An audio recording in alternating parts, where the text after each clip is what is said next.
Hello friends, Deepa की अतरंगी बातों की दुनिया में आप सबका एक बार फिर से स्वागत है। दोस्तों, हम में से हर कोई कुछ न कुछ पाना चाहता है अपने जीवन में, चाहे वो सफलता हो, सम्मान हो या ज्ञान हो। परंतु आखिर ऐसा क्या होता है कि चाहते तो सब हैं, परंतु मिलते कुछ लोगों को ही है। आज मैं इसी संदर्भ में एक कहानी सुनाऊंगी आपको। पुराने समय की बात है। किसी गांव को विपत्तियों ने आ घेरा था। चारों तरफ महामारियां फैल रही थीं। खेतों में अनाज नहीं थे। सारे गांववासी चिंतित थे। सारे गांव वाले भगवान से प्रार्थना कर रहे थे। भगवान ने उन सबकी बातें सुनी। गांव के जमींदार के सपने में आकर भगवान ने कहा कि आज रात अमृत की वर्षा होगी, जिसे जितना अमृत चाहिए वो ले सकता है।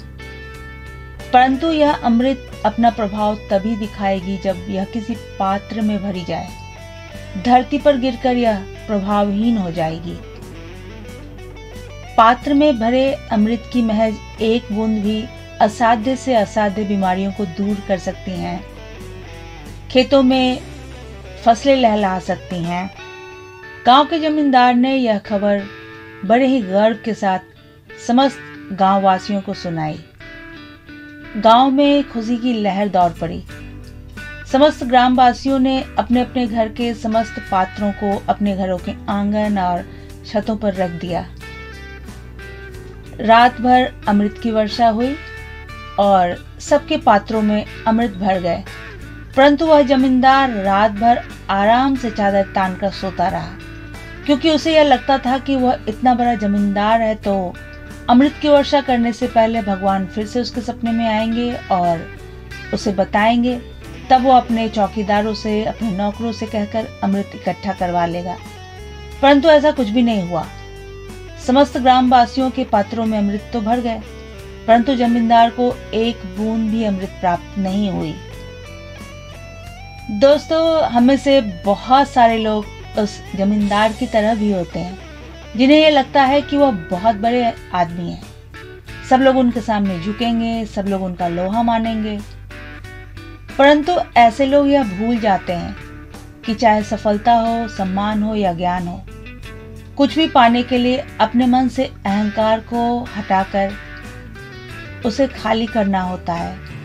सुपात्र अर्थात डिजर्विंग पर्सन बनना पड़ता है, क्योंकि खाली पात्र में ही तो कुछ भरा जा सकता है।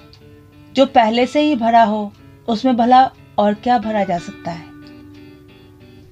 और दोस्तों, जहां तक मैं समझ पाई हूं, यह अहंकार कुछ नहीं बल्कि सिर्फ और सिर्फ हमारी अज्ञानता ही है। वरना इस अनंत कोटि ब्रह्मांड के आगे हमारी औकात ही क्या है ना। दोस्तों, हमारे जीवन के बहुत सारे दुखों का कारण यह अहंकार ही तो है।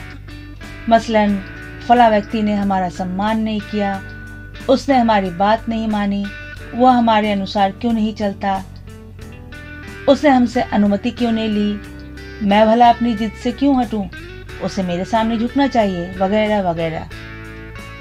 दोस्तों, मुझे लगता है कि अगर हमें अपने जीवन में सफलता, सम्मान या ज्ञान कुछ भी चाहिए, तो हमें अपने मन के अहंकार को दूर करने की कोशिश करनी चाहिए।